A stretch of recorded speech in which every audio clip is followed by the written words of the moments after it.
Hey everybody, Lemon here. It's been a little while since I've made a devlog episode, but that's because I've been hard at work on getting Patch Quest completed. And I'm finally in the home stretch for development, so I just wanted to fill you in on where we're at so far, and also where we're headed. So let's not waste any time, because there is a lot to talk about.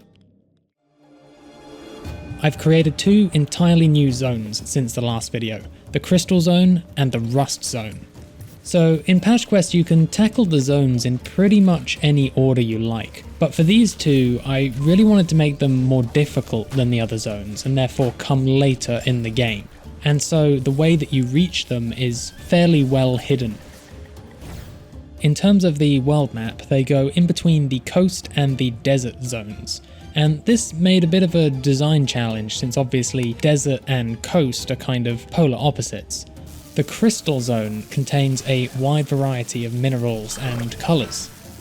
It's meant to feel shimmering and fantastical, but perhaps a little bit hostile as well. I had a lot of fun making the pins for this area because I could just make a whole bunch of different crystal designs and then give them a variety of different abilities. Now in contrast, the Rust Zone is inspired by rock pools. It has sandy ground with murky water and a lot of beach life. It also contains ancient machinery, which could be the remains of the ancient Patchlantian civilization. Of course, each new zone is going to contain exclusive monsters, pins, and more, but I'll let you discover most of that for yourself. There's also 4 new monsters coming to Patch Quest in version 1.0. Pectrum, the glass peacock monster, has feathers that contain flecks of glass. These feathers are very shiny, but they also weigh quite a lot, so Pectrum can't fly. Their playstyle is defensive, with the ability to block and reflect enemy attacks.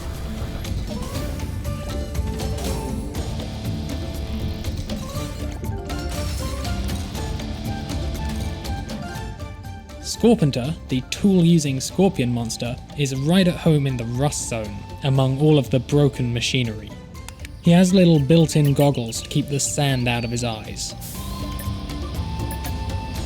And his playstyle is balanced, with attacks that can also double as defenses.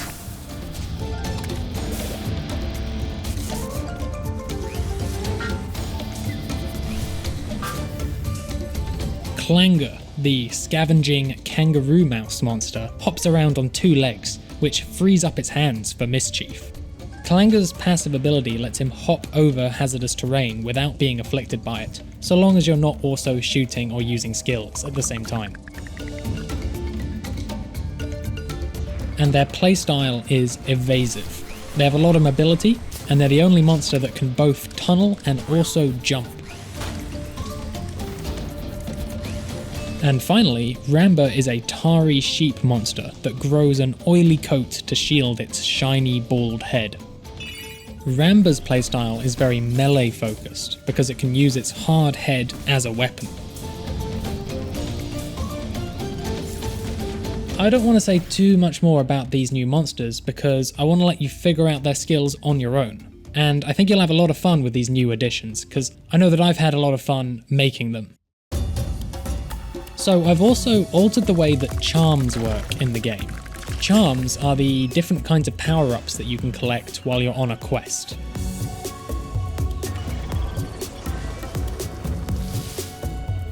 You can collect a lot of them, but then they'll be cleared when you return to base camp. This makes them different from perks, which are the permanent upgrades that you can unlock gradually as you level up your character. So the purpose of charms is that you're meant to collect different ones on each quest, and that gives you different kinds of synergies that you build your player around. But it hasn't always worked that well in the past, because the charms that you get offered are totally random. So what I've done now is I've divided the charms into 8 categories, and each category now contains a special, unique charm. These unique charms are really powerful, much stronger than any of the other charms. And they're each based on one of your basic mechanics. So Ricochet improves your melee blast, whereas Reload Shield improves your charge blast. and some of them are a bit more out of left field, like Critter Converter, which turns all small critters that you defeat into your allies. Since these unique charms are the most powerful charms in the game, you can only get one per quest. In fact, you get it in the very first room, where you're offered a choice between 3 of them at random. So every category also contains a variety of normal charms that are intended to synergize with the rare charm. And the randomization of the game has been biased so that you're much more likely to find these synergizing charms, and this means that you're very likely to end up with a strong combo of abilities based on the unique charm that you select at the start of your quest. I'm hoping this will encourage players to vary up their playstyle from one quest to the next. We also have a whole bunch of new tunes in the game. Up until now, most of the music plays when you ride a particular kind of monster, and that's still a thing, but Alex, who's been making most of the game's music, has been working really hard over the last couple of months to make music for different locations in the world map as well. The idea is to just add a little bit more atmosphere to certain parts of the world. Here's a preview of some of these new tracks.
So now that the Crystal and the Rust zones are finished, that means the Overworld is finally finished too.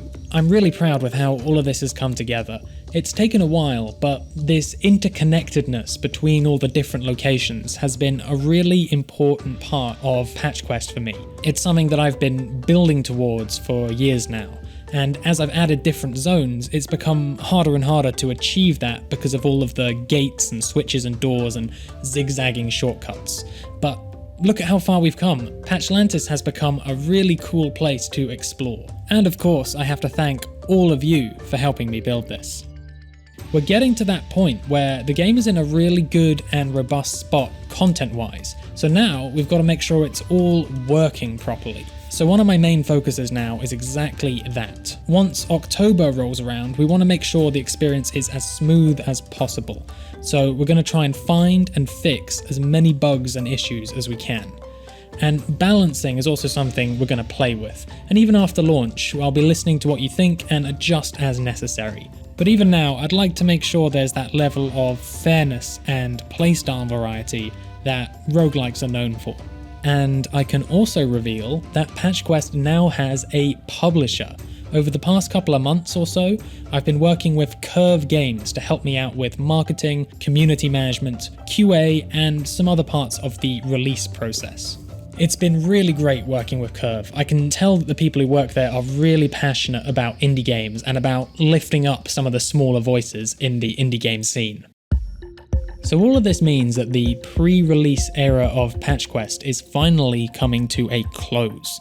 But I'm super excited for the future of Patch Quest, because we've got a lot more planned beyond what I've covered today, and I'm going to talk about all of that in another video.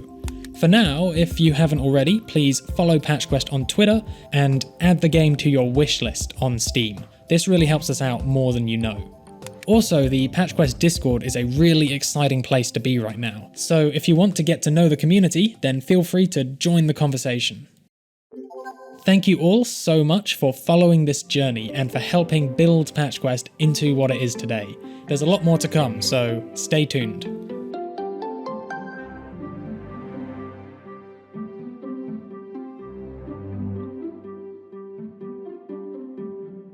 And as always, thanks for watching.